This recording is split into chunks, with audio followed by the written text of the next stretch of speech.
Go. It's Craig, and it's great to be joined by Keith Urban. How are you? All right? I'm well. Thank you for playing that track. What a That's great way all, to walk in the room. that's all right. It's like a big entrance. There you go. You're on. There you go. You're here. Thanks, old brother. Brilliant track, by the way. Out of the Cage. What a tune. Now that's got a 90s feel. You said you'd actually listened to some 90s influences like The Prodigy and Fatboy Slim and stuff to get to this track. I know. I just that stuff is always sort of floating around my head, and that kind of intense rhythmic energy has always just grabbed my attention. So I always wanted to figure out if I could write a song with that foundation, that rhythmic foundation. And so when I met Breland, who's a really great, cool new artist from Atlanta, Georgia, I said, come to my house and let's see if we can write something. And I brought in this rhythmic idea, and I said, I want to write something like this. And Out the Cage was born of that influence. And of course, you've got Nile Rodgers, the legend that is Nile Rodgers, on there. How did that come about? I mean, he's in the video as well. It's really cool. Yeah, I met Nile about 6 years ago, I think it was, and we just hit it off. Like we got to meet in a studio in New York, and I took my guitar with me, and we just met, and it was kind of crazy. It was like we sat down, said hi, and then we just started playing together, like jamming, and we just clicked like long lost brothers. And we just stayed friends ever since. So when I was writing this song with Breland, I said to Breland, man, Niall he would love, I think he'd be great on this track. And so I just called him up, and he was at home. Everybody was at home at that point, because this is like May of last year. Yeah. And he was in Connecticut, and I said, I'm working on this song. I'd love you to play on it. So I sent it to him, and he called me right back. He's like, bro, this song is sick, man. I'd love to play on this, and put this fantastic Nile Rodgers guitar parts. He stacked a few parts and sent it to me, and that's how he ended up on the song. Of course, we had to shoot the video as well, so I had a film crew figure out how to. Actually, it was just one guy with a camera go to his house in Connecticut and film him playing at his place. Because it's a little bit different for you, this style. Because I listened to it and I thought, you'd done the one with Pink last time round, and then you've come back with this. It's totally different. How are people taking it? Are they really grabbing it and going, this is awesome?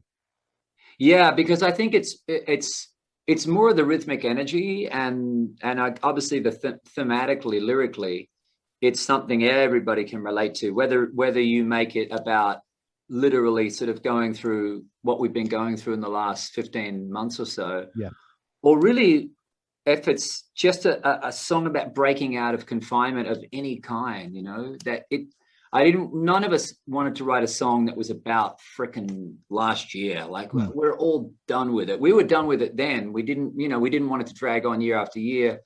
But I always love a song that makes me want to turn it up, and it inspires me and motivates me. And I wanted this song to be a song about that, because whether you're in a crap job, whether you're in a crap relationship that's going nowhere, whether you're just stuck in your own negativity, which happens to me all the time, how do I break out of that? And sometimes it's a song that does it. I just hear a song and I'm like, damn it, that song is telling me I can do this, and I just we wanted to try and write a song and record a song that had that opportunity to help somebody. Now, the video, that is some awesome banjo playing at the start. That is pretty quick. I've got to say, that's impressive. I play like a guitar player. What can I say? I'm a guitar player on a banjo. Look at that. How quick is that? And the video, most of it is shot in black and white, isn't it? What was the reason behind that? We mixed it up a little bit. There was a sort of for me, I always felt there was this sort of cinematic, there's a combination of part claustrophobic, part cinematic things going on with the song. It's a claustrophobic place to write from, but it's a liberated place to sing the chorus from as well. So I wanted those places of sort of black and white, dull, linear stuckisms, and then the color and explosions of the chorus. And you got Breland as well as the vocalist on there. He's got an awesome voice, hasn't he? Absolutely. Oh my God, that kid can sing. He's the real deal. And when he sits in front of you and sings, that's how he sings. Like, he's really, really good. He loves Stevie Wonder, big influence on his singing, and it really shows. I mean, you must just sit down and think, I can't believe this. These two guys on this track, and it's just taking off. It's blowing up at the moment.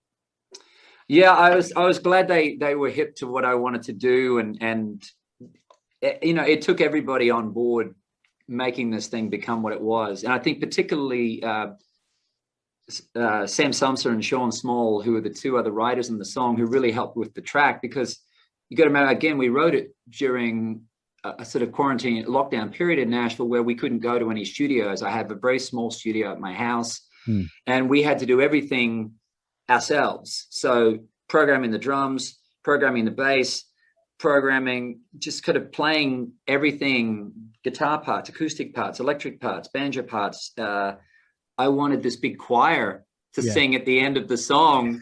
And we're all like, well, we're not, there ain't any choir coming. And Breland, his mom and dad are gospel singers. Yeah. So he grew up in the church. He knows all those vocal stacks.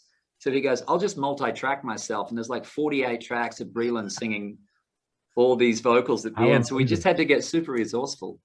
And what's the plans then for the future? Obviously, well, hopefully we're coming out of lockdown. We can see a slow end to this coronavirus pandemic. What's the plans for you? Touring again, more new albums? What's the plans? Hopefully all the above, just life, right? I think everybody, just life, getting back to life and being around people, It's just, we have to be around people. I mean, it's what it is. It's what it's about, particularly in my world, in playing music. I love recording. I love people getting to discover the songs, but then we want to bring those songs to them, to their towns and their cities, and we want to come and play. So hopefully that. So if people want to check you out, Facebook, Instagram, Twitter, you're all over that, are you? Everywhere, yes, exactly. Do check it out. Well, listen, it's been great to catch up with you. I look forward to you covering Fatboy Slim's Rockefeller Skank. If that's I will be that's a good influence. Impressed with that. There's a challenge for the next album. You're on, Craig. I got it.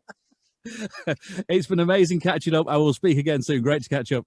Nice to talk to you, mate. Cheers. All right.